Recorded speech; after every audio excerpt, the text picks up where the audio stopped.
Hello friends, मैं Guru Bhai Hindi wrapper.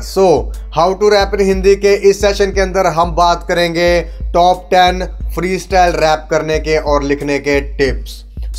इस information और नॉलेज को लेने के लिए जल्दी से जल्दी मेरे इस चैनल को सब्सक्राइब कर लीजिए, क्योंकि मैं इस तरह की वीडियोस लाता रहता हूं और आगे भी लाता रहूंगा। छापू में नोट कमाते हैं फेम, क्या करे यारो म्यूजिक में ऐश है, लड़कियां आती जाती फालतू। दोस्तों, हम बात कर रहे हैं टॉप 10 टिप्स कि हाउ टू रैप के अंदर हम फ्री स्टाइल से स्टार्ट कैसे कर सकते हैं और प्रोफेशनल कैसे बन सकते हैं। ये बिगिनर्स के लिए वीडियो है, तो चलिए हम शुरुआत करते हैं नंबर 1 टिप से। दोस्तों, इसके अंदर आपको बिल्कुल नर्सरी राइम से बिल्कुल स्टार्ट करना है। मान लीजिए मेरा नाम है गुरु, तो मैं बिल्कुल इजी स्टेप के साथ अपने नाम के साथ राइम बनाकर मैं शुरुआत करूंगा। मेरा नाम गुरु, काम करूँ शुरू, किसी से ना डरूं। इस तरह के कुछ राइम्स आप बनाओगे और लगातार अपने फ्लो को मेंटेन करने के लिए इस तरह के राइम्स आप नर्सरी राइम्स यूज़ करते रहोगे और आगे आगे बढ़ते रहोगे। तो अब बात करते हैं सेकंड टिप्स के बारे में। दोस्तों, सेकंड टिप के अंदर हम बात करेंगे, हमने जो पिछली राइम्स बनाई थी गुरु, शुरू या डरूं, इस तरह की राइम्स आगे बढ़ाने के लिए मान लीजिए आपके पास राइम्स नहीं मिलती, तो आप अपने राइम्स को पूरा करने के लिए उसी तरह के शब्दों के साथ आप गुनगुनाना चालू करोगे। मान लीजिए गुरु, शुरू, डरूं, मरूं, करूं, सरूं, परूं, तरूं, कुछ भी इस तरह के राइम्स आप लगातार बोलते रहिए ताकि आपको नए नए आइडियाज़ आते रहें। तब जाकर आपके पास कुछ एक नए शब्द मिलेंगे। या तो आप A to Z में से A से स्टार्ट होकर B C D और Z तक जा सकते हो और अपने राइम्स ढूंढ सकते हो। अब बात करते हैं थर्ड टिप। दोस्तों, जिस तरह हमने अपने पिछले राइम्स ढूंढे थे, अब आपको और भी इजी तरीके से अपने राइम्स ढूंढने हैं। मान लीजिए आप आगे पंच लाइन का यूज़ करना चाहते हो, या अपने स्टोरी बनाना चाहते हो, या कुछ कहना चाहते हो, या कुछ भी आप स्टार्ट करना चाहते हो और आपके पास शब्द नहीं मिल रहे, तो आपके पास जो भी कुछ भी आपके पास सामान रखा हुआ है या आपके पास कोई भी व्यक्ति है, उसको धारणा लेकर आप अपने राइम्स को स्टार्ट कर सकते हो। फॉर एग्ज़ाम्पल, मेरे सामने है स्पीकर, तो मैं स्टार्ट करता हूँ स्पीकर, नीकर, क्विकर, फ्लिकर या स्टिकर। इस तरह की राइम्स आप पहले ढूंढ लेंगे, फिर उसके साथ साथ आप अपनी स्टोरी को उसके साथ जोड़ते जाएंगे। दोस्तों, अब बात करते हैं हम फोर्थ टिप्स के बारे में। फॉर एग्ज़ाम्पल, आपने जितने पिछले रैप आपने याद किए या आपने स्टिकर, गुरु, शुरू, कुछ भी राइम्स आपने बनाई या आपने दिमाग के अंदर सोची, अब आपको क्या करना है, अपने राइम्स को किसी पेपर के ऊपर लिखना शुरू करना है और उसके अंदर आप जितना लिख सकते हो उतना लिखते जाओ। मेरी तरफ से आप रोज़ का कम से कम 1 घंटा अपने आप को दीजिए और फिर अपने राइम्स की स्किल्स को देखिए कितनी इम्प्रूवमेंट्स करती है। दोस्तों, अब बात करते हैं हम फिफ्थ टिप के अंदर। अब इसके अंदर आपको क्या करना है, आपने अब कॉपी के ऊपर राइम्स लिखने शुरू कर दिए, स्टोरी लिखनी शुरू कर दी। अब आपको क्या करना है, इन्हीं रैप के थ्रू अपनी भड़ास निकालने की कोशिश करनी है। मतलब आपको जो भी ऑब्जेक्ट परेशान करता है या इंसान परेशान करता है या किसी भी चीज़ से आप दुखी हो या प्यार भरी कोई कहानी है, तो आप उसको किसी पेपर के ऊपर लिखना शुरू कर दो और अपनी भड़ास निकालने की कोशिश करो।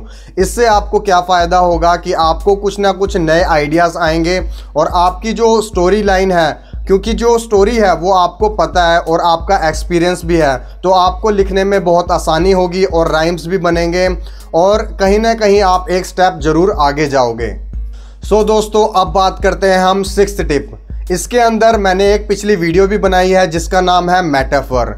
मेटाफर मैं दोबारा बता देता हूँ। मेटाफर होता है, हम किसी शब्द को कंपेयर करते हैं, तो हमें किसी वजनदार शब्द के साथ अपने शब्दों को कंपेयर करना है। मतलब आपने जितने अपने राइम्स लिखी है, अपनी स्टोरी लिखी है, उसके अंदर कुछ ना कुछ शब्द पर सर्कल बनाकर उसे अलग कर देना है और उनकी जगह किसी चट्टान, शेर या इस तरह के कुछ मजबूत शब्द जो आपकी असल ज़िंदगी में यूज़ नहीं होते, उनको हटाकर, मतलब आप कॉमन शब्दों को हटाकर एक मजबूत शब्द जिसमें वजन हो, जिसे सुनकर एक मुहावरा क्रिएट होता हो या एक पंच लाइन क्रिएट होती हो, उसे यूज़ करो तो आपको और आसानी होगी। आप एक मेरी पिछली वीडियो भी देख सकते हो, शायद उसमें आपको और आसानी से मिले, क्योंकि ये मेटाफर थोड़ा लंबा टॉपिक है, तो इसके लिए वीडियो मैंने एक बना रखी है। मैं डिस्क्रिप्शन के अंदर इसका लिंक दे दूंगा और आप उसको देख सकते हो। सो दोस्तों अब बात करते हैं हम 7th टिप के अंदर।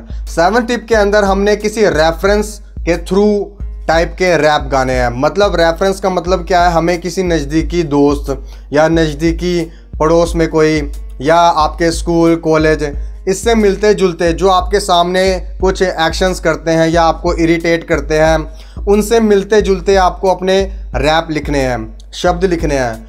और या आप न्यूज़ देख सकते हो, पॉलिटिकल न्यूज़, या आपको कुछ करंट ब्रेकिंग न्यूज़ आज कोई आई है उसके ऊपर कुछ 4 शब्द लिखने हैं। तो आप इस तरह के रिसेंट टॉपिक, मतलब जो रेफरेंस है बिल्कुल जस्ट, मतलब जो आपके नज़दीक सब कुछ हो रहा है, उन टॉपिक्स के आप ऊपर लिखना शुरू करो। तो आप कम से कम इसके ऊपर भी आधा घंटा लगाओ ताकि आपके राइम्स कम से कम 4 लाइन भी बने, तो आपको थोड़ी और इम्प्रूवमेंट होएगी। ये मतलब जितने आपको मैं स्टेप्स बता रहा हूँ वो स्टेप बाय स्टेप करोगे तो आपको बहुत ज़्यादा इम्प्रूवमेंट मिलेगी, बहुत ज़्यादा, यकीन करना। सो दोस्तों अब बात करते हैं 8th टिप्स के अंदर। इस टिप के अंदर आपको अपने आसपास के जो दोस्त हैं, कम से कम आपके 3 दोस्त तो होंगे ही होंगे, तो 3 दोस्त के पास जाना है, आपने अपने रैप को उनके सामने परफॉर्म करना है। आपको ज़्यादा हिचक भी नहीं होगी और आपको एक स्टेज मिल जाएगा किसी के सामने परफॉर्म करने का। तो लगभग आपके पास कम से कम 16 राइम्स होनी चाहिए। मतलब 16 राइम्स मतलब 16 लाइन। उस 16 लाइन को आप अपने किसी 3 दोस्त के सामने परफॉर्म करो, रैप करो, तो आपको वो एक्सपीरियंस बताएंगे कि उनको कैसा लगा आपका रैप या उसमें क्या कमी थी, तो आप उसको ठीक करोगे। सो दोस्तों अब बात करते हैं 9th टिप।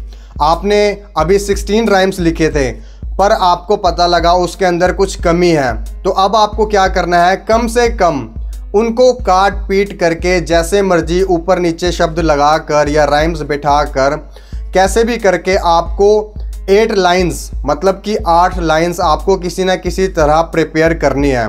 और वो आपको लगना है कि अगले दिन आपको किसी स्टेज के ऊपर परफॉर्म करना है। तो इस तरह से आपको 8 लाइन्स तैयार करनी है कि वहाँ पर स्टेज के ऊपर आपको कोई ऐसे ना करे, रिएक्ट दे कि आप उनको अच्छा ही नहीं लगा।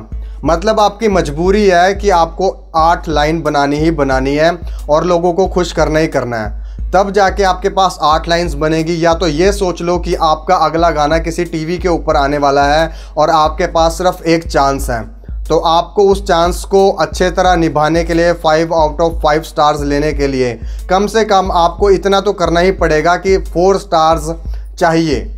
सो दोस्तों अब बात करते हैं 10th टिप, मतलब कि लास्ट टिप। इसके अंदर आपने जितना भी पिछले 1 से लेकर 9 तक 1 to 9 जितने भी आपने अभी तक टिप्स यूज़ किए हैं उनको दोबारा से रिवाइज करना है, मतलब प्रैक्टिस करनी है, अपने ही रैप को दोबारा सुनना है।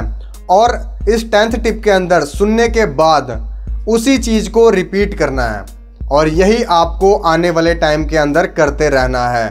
तब जाकर आपके राइम स्किल्स अच्छे होंगे और रैप करने का अच्छा एकदम तरीका पता लगेगा और लोग भी आपसे खुश होंगे, आपका फ़ैन बेस बढ़ेगा, मान सम्मान इज्जत सब कुछ मिलेगा जो आप चाह रहे हो। मुझे पता है आप सोचते हो कि हमारे नाम की भी कोई फेक आईडी बनाए, हमारे नाम की भी कोई फेक पेज बनाए या लाइक करे, शेयर करे, हमें कॉल्स करे, हमें बोले कि आपका रैप बहुत अच्छा है। इस तरह की आपकी भी सोच होती है, पर वो होगा कब, जब आप कुछ करोगे। मतलब आपको अब ये 10 टिप्स जो मैंने बताए हैं उसके ऊपर अमल करना पड़ेगा। और अब बस यही चाहता हूँ कि अब इस वीडियो को बंद करने के बाद अपने काम पर जुट जाइए और मुझे लिखकर बताइए कमेंट्स के अंदर कि आपको ये वीडियो कैसी लगी। हो सके तो अपने राइम्स भी कुछ कमेंट्स के अंदर बताएं ताकि जो दूसरे यूज़र्स हैं सुनने वाले वो भी रीड करें और उनको भी कुछ लगे कि किस तरह की राइम स्किल्स होती है, उनको भी सीखने का मौका मिले। तो आज के लिए बस इतना ही। मैं उम्मीद करता हूँ आपको ये वीडियो पसंद आई होगी और मेरे इस चैनल को आप ज़रूर सब्सक्राइब करोगे। अगर आप नए हैं तो इस सब्सक्राइब करे बिना बिल्कुल मत जाना, क्योंकि मैं इस तरह की वीडियोज़ आपके लिए लाता रहता हूँ। तो आज के लिए बस अलविदा, टेक केयर, गुड बाय और जय हिंद। जैसे कोई नारियल मजबूत और मीठा, मैं उतना ही बैड उतना ही तीखा, रोशनी अंधेरे में कहीं भी दिखा, यही मैं हूँ मेरे बोल का तरीका। पसंद मुझे बूटी शेक करे हूटी, रात भर मजे दिन में सोने की ड्यूटी, मुझे बहुत खुशी हम दोनों